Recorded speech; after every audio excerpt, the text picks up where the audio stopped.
This is for entertainment purposes only. This is brought to you by Neat Boy Entertainment. So recently, I made a video, um, a message to the older generation, and I mentioned something about rent. So now that naturally begs the question: why don't I get a roommate? You know what? Let me tell you about. Let me tell you some stories. I've had a couple of roommates in my time, and let me tell you.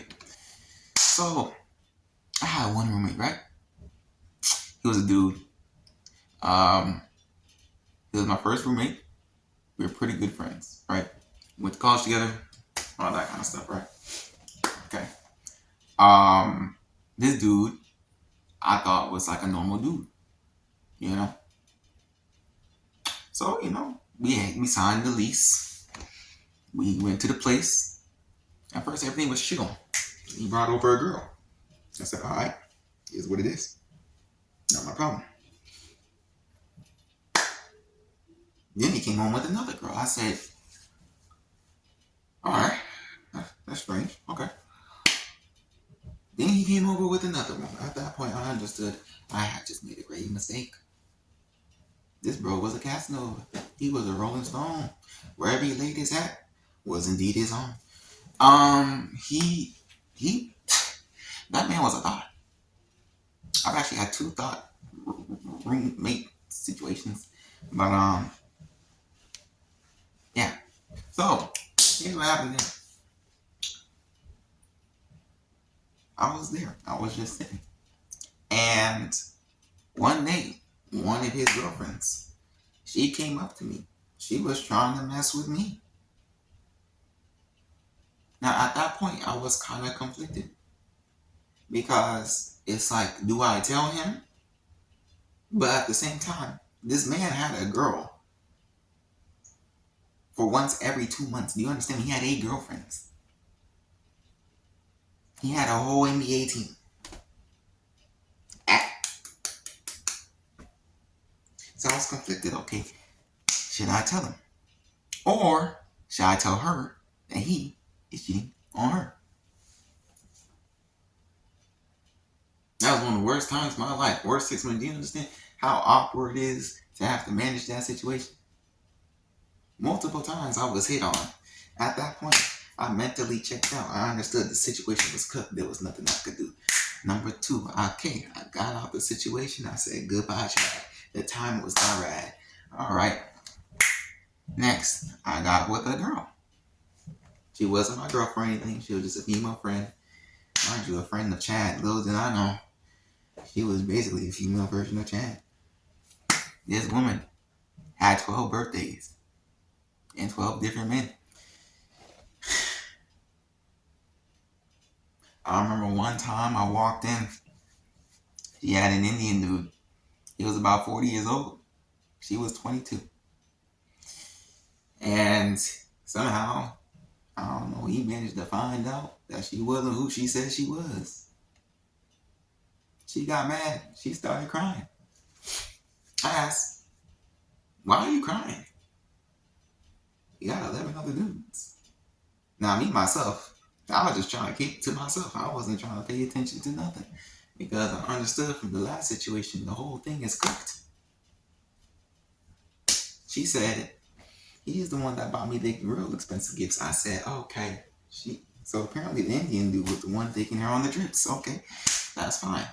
Okay, next, I talked to another dude. Now, you think I would have gotten into my mind that maybe I should just leave this situation and not say anything? No.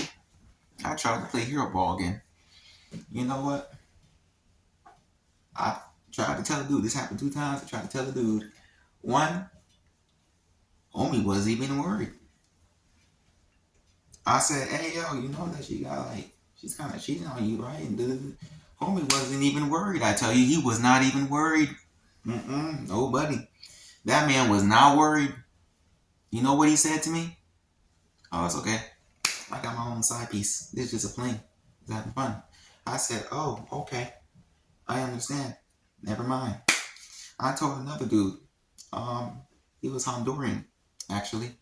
Um, he had locks. He was pretty tall. He was a pretty nice dude. I told him. I didn't understand that he had ties to certain people. And let's just say I was out of that house that day. Yes, indeed. I was gone.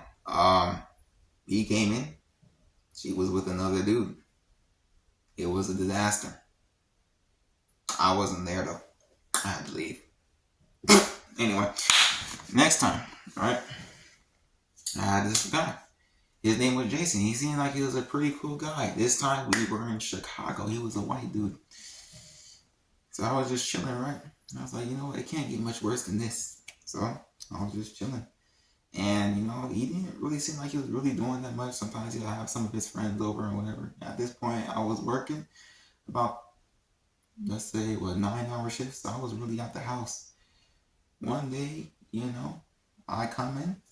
The police done entered the apartment. I said, what's going on? This man tried to involve me in some unholy activities. I'll put it like that. I was like, okay. So I was messing with them. I was talking to them. And at that point, I became the snitch of all snitches. I had to tell everything. Because you see, you can't implicate me into some issues and then have the audacity to be like, you know what I mean? So I didn't know anything. I just turns out the dude was trying to use my identity to purchase some stuff. I said, okay. Didn't mess with that situation again. There was another time. There was this girl. Turns out she liked me. I was like, all right, that's cool. I moved in. That was the last time I moved in with a girl. I can't lie. There was 2 situations, but this was the last one. I'll tell you about another one. So I moved in with this girl, right? She was into like some weird stuff. She was like one of those people with like the eyes in their profile pictures on Instagram and whatever. And like, you know, she's really into science and whatever. She was also from the islands, apparently. So I walk into her room one day, and she's just meditating. I'm like, okay. Walk into her room another time. I say hi. Her door was open. I see a picture of myself on the wall. I said, okay. That's strange. All right. So, it was my time to do laundry. She didn't bring her laundry. I went into the room. I saw some of my missing laundry on the floor. I said, oh. Okay, mind you, this is only 2 weeks in. This time I said, you know what? Maybe this is really weird. Okay. I walk in. She's going ooka chaka. I said, hey. No, it's time for me to get up on out of here. Okay. But you know what? I was like, let me finish out this lease. Because at this point, it was, you know, that was just my thing. At this point, just finish up the lease and get up out of there. I walk into her room one day. I see a red vial of liquid. I said, what is this? Then she went on to cook some spaghetti with some particularly red sauce.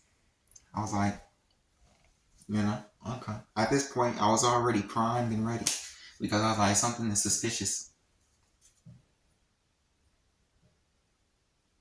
Let's just say I saw that vial in the trash. I said, oh no.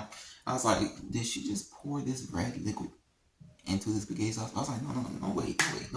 Can't be, right?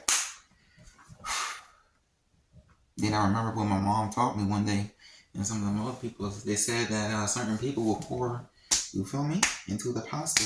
Got you all messed up. I said, okay, I need to get up out here. I told her I was sick. She was insisting that I would eat though.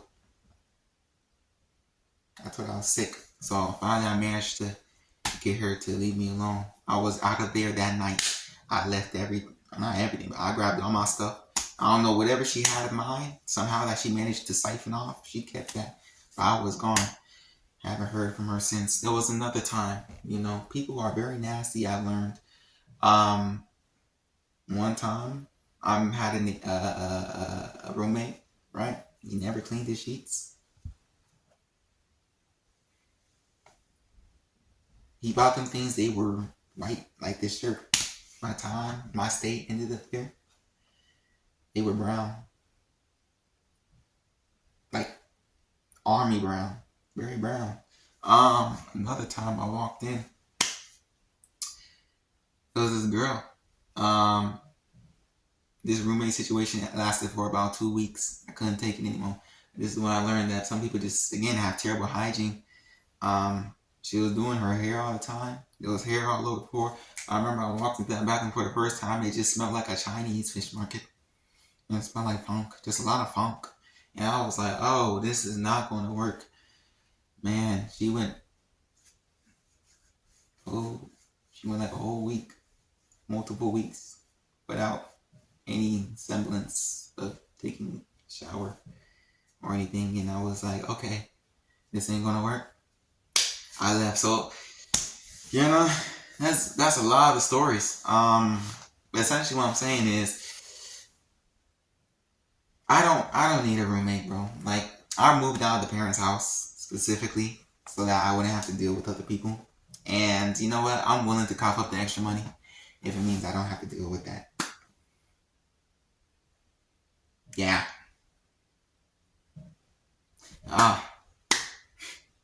Can't forget. There was a time he was a frat boy. This dude, I kid you not, he came home drunk. One day I had some brand new shoes. He came in. I said, okay, this is not gonna work. I laid him down. I did the typical procedures for a drunk. Woke up the next morning. Dude was gone. He never came back. I don't know what happened. I guess he was embarrassed about the situation. Yeah, but in case you're ever wondering why I don't have a roommate, that's all I can tell you. It's a very awful situation. I'll tell you. Yeah, I'd rather just live by myself. But like I said, Mom, can I come back home, please? Because I'm kind of broke out here in the streets, and I need some good food. I can cook for myself, but I need some good food. Yeah. Nasty tail people.